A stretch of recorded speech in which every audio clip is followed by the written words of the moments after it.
Bonjour à tous, aujourd'hui Braveheart. Oui enfin, si je peux me permettre, Nota Bene a déjà... Ta gueule. Aujourd'hui donc de l'Écosse, de l'indépendance, de la badassitude, du sang, du cul et du kilt. Mais, y a-t-il de l'histoire?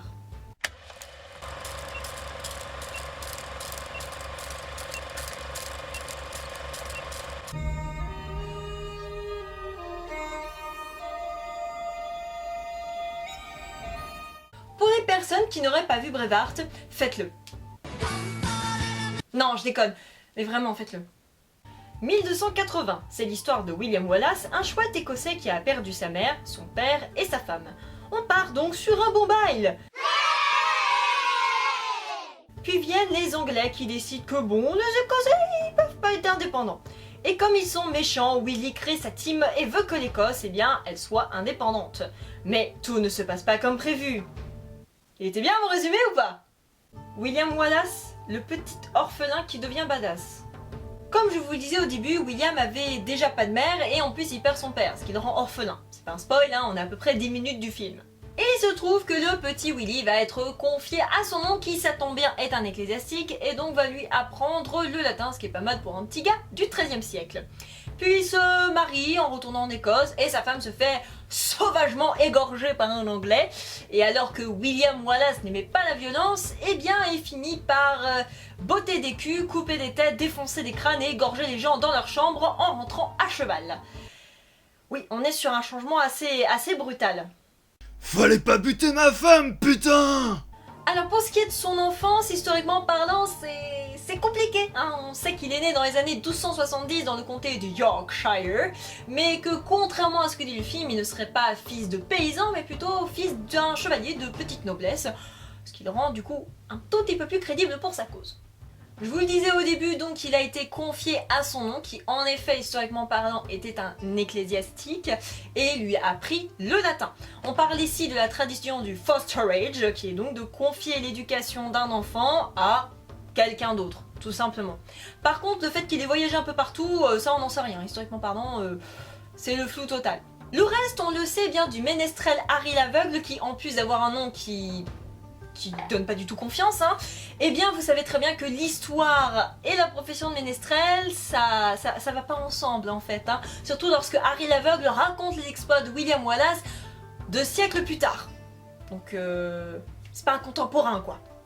Pour le reste, eh bien, les historiens ont bien prouvé que William Wallace aurait bien perdu son père et sa femme, tués tous les deux par des Anglais, ce qui aurait effectivement participé à sa rage et à sa vengeance.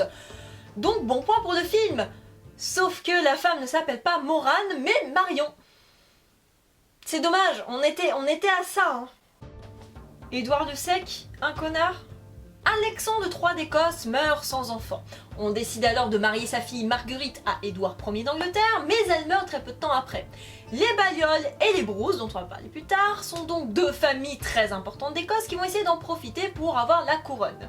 On va alors demander à Édouard Ier d'être leur arbitre, mais comme le mec est méga puissant, eh bien il va en profiter pour s'imposer un petit peu au royaume d'Écosse en disant écoutez, moi j'ai de l'armée et pas vous. Donc tout ce qu'on peut dire en tout cas, c'est qu'il est ambitieux le gars. Ce qui est sûr, c'est que le surnom le plus connu d'Édouard, eh bien c'était Longshanks, soit longue jambe. Donc à part dire qu'il était grand, c'est un petit peu compliqué. Le fait qu'il était grand, eh bien ça a joué, hein, puisqu'il était plutôt colérique en plus, donc plutôt craint. Alors on pourrait dire que c'est un connard du coup, mais il faut savoir que beaucoup de souverains ont adopté ce mode de fonctionnement, c'est-à-dire d'être craint pour être respecté. Donc à ce niveau-là, c'est pas une bonne preuve pour dire qu'Édouard Ier d'Angleterre était plus un connard que les autres. Certains historiens l'applaudissent, d'autres sont beaucoup plus critiques et c'est un petit peu compliqué de faire la part des choses.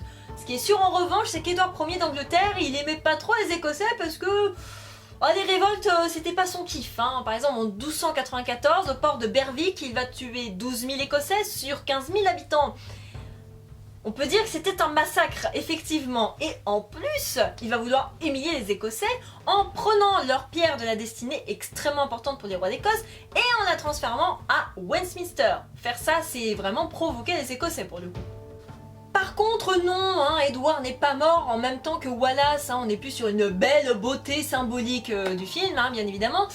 Édouard Ier d'Angleterre est mort 2 ans après l'exécution de Wallace. Là pour le coup ça aurait été une belle preuve que c'était un connard, puisqu'il a très probablement assisté à l'exécution pour se délecter du truc.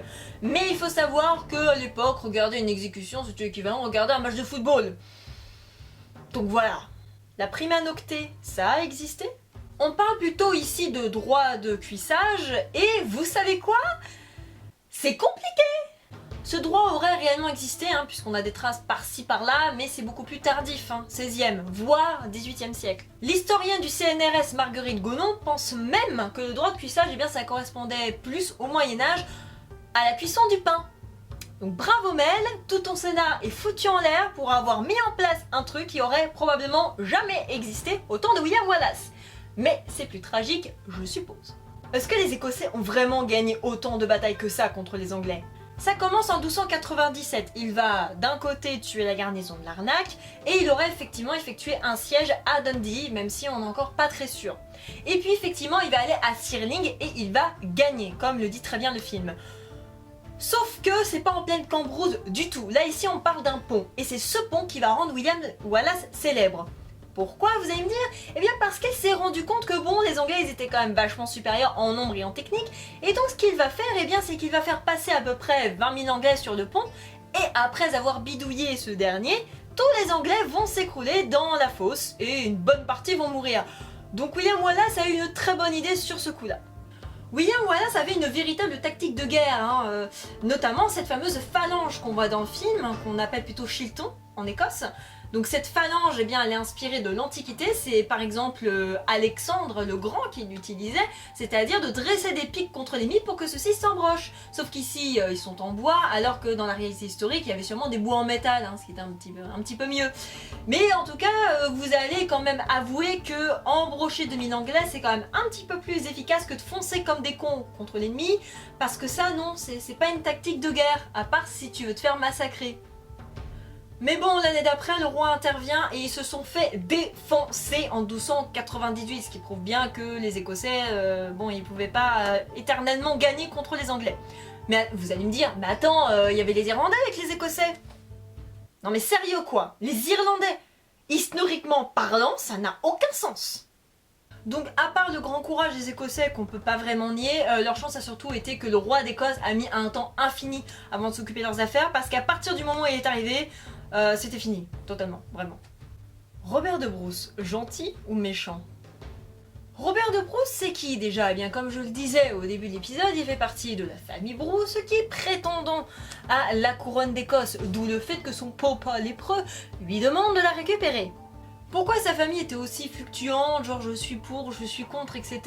C'est surtout parce que les familles nobles d'Écosse étaient partagées entre l'Angleterre et l'Écosse, puisque le roi d'Angleterre leur avait donné des terres qui pouvaient leur tirer en un seul claquement de doigts, et en plus il y avait pas mal de problèmes, genre des nobles écossais qui étaient enfermés à la tour de Londres, ce qui n'est pas très sympa. On en reparlera. Et puis vous comprenez bien que pour un noble d'Écosse, suivre un petit paysan qui est le fils d'un petit chevalier de la petite noblesse, c'est quand même un peu la honte. Bruce a surtout été du côté de la paix en étant du côté du roi Édouard Ier d'Angleterre et servait surtout sa peau et ses intérêts, donc il a très probablement jamais foutu un seul pied sur le champ de bataille avant la mort de William Wallace. Parce que oui, en revanche, la mort de William Wallace a radicalisé Bruce au profit des Écossais. C'est bien ça que montre le film, puisqu'il va effectivement commencer à aller sur les champs de bataille pour continuer le combat de William Wallace, ce qui va le mener jusqu'au trône d'Écosse en 1306. Donc en fait, le gars, c'est difficile de dire s'il était pour ou s'il était contre William Wallace ou les Écossais. Je pense qu'il avait surtout peur pour sa vie, peur pour sa peau et ses domaines. Mais ce qui est sûr, c'est qu'il a continué le combat après William Wallace, qui est quand même plutôt pas mal. Bon, j'imagine que le voir se faire torturer et tuer en place publique, ouais, ça a dû le motiver, je pense. La princesse de Galles a-t-elle vraiment pécho William Wallace? Non. Non, non, non, non, non, non, non, non. Un peu de respect, s'il vous plaît. Mel a déconné. Ok? Isabelle de France, pour le petit contexte, c'est la fille du roi de France, Philippe IV le Bel, qui lui légua le magnifique gène de la meuf qui se laisse pas faire, d'où son surnom de Louve de France. D'ailleurs, Sophie Marceau a l'air bien plus sympathique dans le film que l'était réellement Isabelle de France. Elle a donc été mariée effectivement au fils du roi d'Angleterre, qui était gay, si vous voulez tout savoir, au profit de la paix franco-allemande, puisque les Français et les Anglais, vous le savez bien, guerre de 100 ans, tout ça, ils s'entendaient pas trop. Pour ce qui est de William Wallace, eh bien, elle avait 9 ans quand il est mort. Dis donc, William Wallace prend cher dans sa gueule à la fin, ça s'est vraiment passé comme ça? Ah, pas facile la fin, hein? Eh bien, après sa défaite de 1298, c'en est en effet fini pour Wallace. Mais le film a quand même oublié une bonne partie de sa vie, puisque ce que Mel Gibson a totalement oublié de dire, c'est que William Wallace se barre en France avec d'autres de ses chevaliers en 1299, et il va même être recommandé par Philippe IV le Bel. C'est quand même pas rien. En 1303-1304, il retourne en Écosse et effectivement, il est trahi par le noble John Mainteth, comme il est dit dans le film. Parce qu'il faut se dire que les nobles d'Écosse, c'est bien mieux pour eux de se ranger du côté du roi d'Angleterre, d'abord pour leur vie et aussi pour leur richesse. Donc la rébellion, ça va bien 5 minutes. Le 22 août 1305, Wallace est effectivement condamné pour haute trahison et reçoit le supplice ultime. C'est le hanged, drowned and quartered, c'est-à-dire pendu, traîné et écartelé, le plus beau supplice anglais que quelqu'un puisse subir, et qui en plus durera 5 siècles. Et oui, il durera du XIIIe siècle jusqu'au XIXe siècle. Yep. Le film est gentil avec nous, puisque ce supplice est absolument ignoble, et on nous montre dans le film seulement le fait que William Wallace ait été pendu à moitié, écartelé à moitié, et que le cadrage, je suppose qu'il a un petit peu souffert. En fait, William Wallace a subi bien pire, et je vais vous le raconter. On a d'abord les 2 premières phases de l'exécution dont je vous parlais. Donc il est d'abord traîné sur plusieurs kilomètres par des chevaux jusqu'à son lieu d'exécution. Ensuite il est pendu jusqu'à ce qu'il perde connaissance. Ensuite on le réveille à coups de seau dans la gueule pour qu'il puisse profiter du spectacle lui-même. Et puis après, vous allez me dire, il est écartelé. Eh bien non, il y a d'autres choses avant parce que c'est rigolo. On va le castrer d'abord, parce que c'est gratuit. Et ensuite on va l'éviscérer, c'est-à-dire qu'on va ouvrir son bidon et puis on va lui retirer tous les organes. Et en plus ces organes, on va les brûler sous ses yeux. Parce que faut quand même qu'il profite de sa mort. Et ensuite, eh bien, on finit par le cœur et il meurt enfin. Et dernière partie de l'exécution, il est effectivement écartelé, ou plutôt découpé en morceaux, et ces morceaux vont être exposés par le roi d'Angleterre un petit peu partout pour que William Wallace serve d'exemple. Voilà. Super. Vous imaginez bien que le beau freedom que nous sert Mel Gibson dans le film est probablement, très sûrement, même absolument inexistant. Le freedom se résumait plus à un énorme cri de douleur et de souffrance, vu ce qu'on lui faisait subir. Voilà.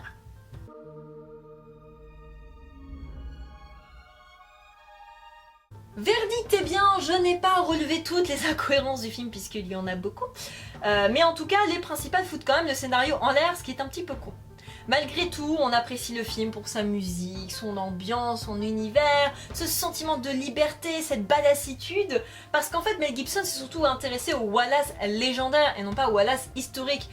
Et ça a une explication très simple, puisque Mel Gibson s'est inspiré d'un poète de notre cher Ménestrel, donc tout s'explique. Mais au moins, il a eu le mérite de mettre en scène une grande figure de l'indépendance de l'Écosse, puisque William Wallace a incontestablement réussi pratiquement à libérer l'Écosse, même si c'est Robert le Bruce qui achèvera son combat, puisqu'il est mort avant malheureusement. Et en plus, il nous a servi un magnifique film qui nous fait rêver, et c'est pour ça qu'on l'aime. Voilà, donc cette vidéo est terminée, j'espère que ce nouveau concept tant demandé vous aura plu, même si j'ai commencé par Braveheart, qui a déjà été démonté par pas mal de youtubeurs, mais je voulais quand même parler de ce film qui est vraiment excellent.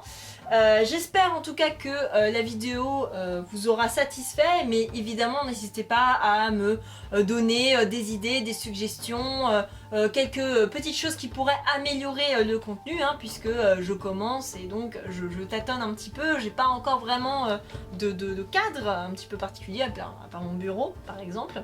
N'hésitez pas bien évidemment à regarder la dernière vidéo que j'ai mise en ligne et à vous abonner, ça fait toujours plaisir. Je souhaite un très joli bienvenue à tous les nouveaux abonnés, que ce soit ceux de la vidéo d'Antox Colaboy, parce qu'il s'est avéré que vous avez été nombreux à vous abonner à cause de mon commentaire, ou grâce à mon commentaire, et aussi un gros coucou à peut-être les personnes qui se sont abonnées et celles que j'ai rencontrées en fait au meet-up des revues du monde à Nantes. Big up à vous. Et bien évidemment, commentez, partagez, enfin bref, exprimez-vous, voilà, par rapport à cette vidéo, à ma chaîne, etc. Ça me fait toujours plaisir. Et je vous retrouve à la fin du mois pour un nouveau remake. Ciao!